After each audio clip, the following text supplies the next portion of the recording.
లో 49కి 0 వాల్యూ ఉంటుంది, 51కి 100% వాల్యూ ఉంటుంది. ఎందుకంటే 51% ఓట్లు 51% నెంబర్ ఉన్న వాళ్ళు ప్రభుత్వాన్ని ఏర్పాటు చేస్తారు. 49% ఉన్న వాళ్ళు ప్రతిపక్షంగా కూర్చొని ప్రభుత్వం తీసుకునే పరిపాలనలో నిర్ణయాలను, శాసనాలను సహేతుకంగా విశ్లేషించి సలహాలు, సూచనలు ఇస్తారు. సలహాలు, సూచనలు ఒకవేళ ప్రభుత్వము పెడచెవిన పెడితే నిరసనలు, ధర్నాలు, రాస్తారోకలు చేస్తారు. అవసరమైతే ఆమరణ నిరాహార దీక్షలు చేసిన కూడా సందర్భాలు ఉన్నాయి. ఆ స్పిరిట్ను తీసుకోవాలి తప్ప వాళ్ళు 64 ఉన్నారు, మేము 39 మంది ఉన్నాం, మేము అచ్చోసిన ఆంబోతుల్లాకున్నాం, మేము పోడియంలోకి వచ్చి కుస్తీలు కొట్లాడతాం, ఈ రకమైన భాష వారి గౌరవానికి కానీ ఈ సభను నడిపించుకోవడానికి కానీ సహకరించదు. రెండవ అంశం, పదే పదే గత పాలన గురించి, గత ప్రభుత్వాల గురించి మాట్లాడుతున్నాను. సరే, వారు ఏం మాట్లాడతారో మొత్తం విన్నాక రిప్లై చేద్దాం అనుకున్నాను.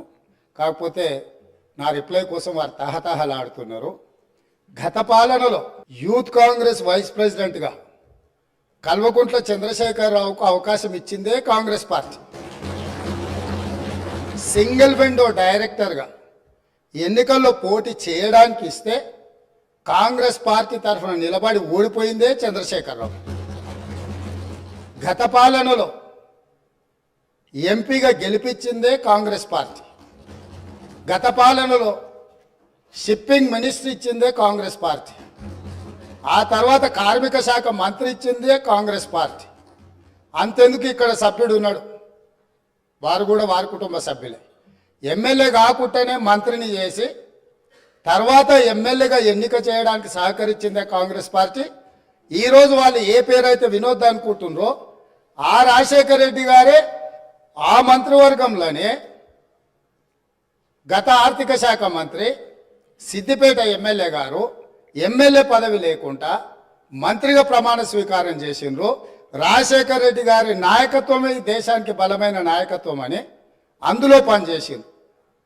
మూడవది, పోతిరెడ్డి పాడు పొక్క పెద్దది చేసినప్పుడు కీర్తిశేషులు నాయన్ నరసింహారెడ్డి గారు కడప జిల్లా ఇన్ఛార్జ్ మినిస్టర్.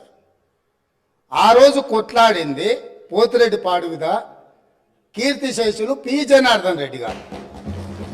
పోతిరెడ్డి పాడు పొక్క పెద్దది చేసినప్పుడు ఇక్కడ ఉన్నోళ్ళు ఎవరు ప్రాణత్యాగాలు చేస్తామని ఎవరు కొట్లాడలే, ఎవరు మాట్లాడలే. సొంత పార్టీ, సొంత ప్రభుత్వం ఉన్న తెలంగాణ ప్రజల హక్కులను భంగం కలిగించొద్దు, కృష్ణానది జలాలలో మా వాటా మాకు ఉండాలి, మా వాటాను ఎవరు తీసుకెళ్ళినా మేము ఒప్పుకోమని కొట్లాడింది ఆనాటి నాయకుడు పి జనార్దన్ రెడ్డి గారు మాట్లాడిండ్రు తప్ప వీళ్ళు కాదు. కాబట్టి ఈరోజు వీళ్ళందరూ ఏ పాలకుల గురించి మాట్లాడుతున్నారు, ఆ పాలకులు ఇప్పుడు మాట్లాడుతున్న పెద్దలు ఎట్లెమ్మెల్యే అయినరు? వాళ్ళ తండ్రి గారి గురువైన చంద్రబాబు నాయుడు గారి పార్టీతో పొత్తు పెట్టుకుంటే ఆ పార్టీ మద్దతుతో ఆ కడవ కప్పుకొని సిరిసిల్లలో కష్టపడి పనిచేసి నిర్మించుకున్న చీమలు పెట్టిన పుట్టలో పాములు దూరినట్టు కేకే మహేందర్ రెడ్డి అక్కడ పార్టీని నిర్మించుకొని తెలంగాణ ఉద్యమంలో పాల్గొని తెలంగాణ ఉద్యమంలో ముందు భాగం నుండి నిలబడి కొట్లాడితే ఎన్ఆర్ఐ అంటే నాన్ రిలయబుల్ ఇండియన్ కింద మేనేజ్మెంట్ కోటాలో ఇక్కడికి వచ్చి టికెట్ తీసుకొని అక్కడ ఆ కేకే మహేందర్ రెడ్డి గారిని అన్యాయం చేసి ఈరోజు ఇక్కడికి వచ్చిండ్రు. కాబట్టి ఈరోజు గతం గురించి అధ్యక్ష, ఒకవేళ మా మిత్రులకు వాళ్ళకు అంతగా గతం గురించి చర్చించాలనే ఆలోచన ఉంటే ఒక రోజు మొత్తం తమరు సమయం ఇవ్వండి. తప్పకుండా జూన్ 2, 2014 కంటే ముందు జరిగిన 55 సంవత్సరాల పరిపాలన మీద సంపూర్ణమైన చర్చ ఇక్కడ పెడదాము. ఈరోజు ఇక్కడ జరుగుతున్న చర్చ జూన్ 2, 2014 నుంచి జరిగిన పరిపాలన, చేసిన విధ్వంసము, నాయకత్వం యొక్క వ్యవహార శైలి మీద మనం ఈరోజు మాట్లాడుకుంటున్నాము. కాబట్టి వారికి గతం గురించి చర్చించాలనే కోరిక ఉంటే మాకు ఎలాంటి అభ్యంతరం లేదు. గతంలో జరిగిన పరిపాలనలో ఇక్కడున్న వాళ్ళకి చాలా మందికి పాత్ర లేకపోవచ్చు, కానీ అక్కడున్న వాళ్ళకు చాలా మందికి పాత్ర ఉంది. ప్రత్యక్షంగా మంత్రులు చేసిండ్రు. అక్కడ ఉన్న నాగేందర్ గారు, ఆ పక్కనున్న శ్రీనివాస్ యాదవ్ గారు, ఆ పక్కనున్న హరీష్ రావు గారు, అక్కడున్న కడియం శ్రీహరి గారు, ఆ పక్కనున్న పోచారం శ్రీనివాస్ రెడ్డి గారు, ఆ పక్కనున్న గంగుల కమలాకర్ గారు, అన్ని పేర్లు మొత్తం అన్ని లిస్టు చదువుతా. వీళ్ళందరూ కూడా ఈరోజు వారు ఏదైతే పాపాలు జరిగినాయి అంటుండ్రో ఆ పాపాలలో సంపూర్ణమైన భాగస్వామ్యం వాళ్ళదే ఉన్నది. వరంగల్ ప్రాంతంలో జరిగిన ఎన్కౌంటర్లకు ఎవరి కారణమని చర్చ ఉంది అధ్యక్ష? ఈరోజు వారే మాట్లాడుతున్నారు. ఏమని గవర్నర్ ప్రసంగంలో మొత్తం కాంగ్రెస్ పార్టీ మేనిఫెస్టోని పొందుపరిచిండ్రని చాలా సీనియర్గా పనిచేసిండ్రు మంత్రులుగా.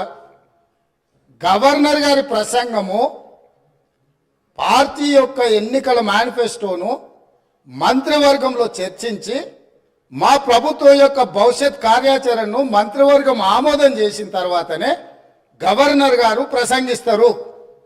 పరిపాలనలో అనుభవం ఉన్న వాళ్ళు, గతంలో ఈ రకమైన నిర్ణయాలు చేసిన వాళ్ళు కూడా ప్రజల్ని తప్పుదోవ పట్టించడానికో లేకపోతే వాళ్ళ యజమానులను సంతోషపెట్టడానికో ఎందుకు మాట్లాడుతున్నారో నాకైతే తెలియదు.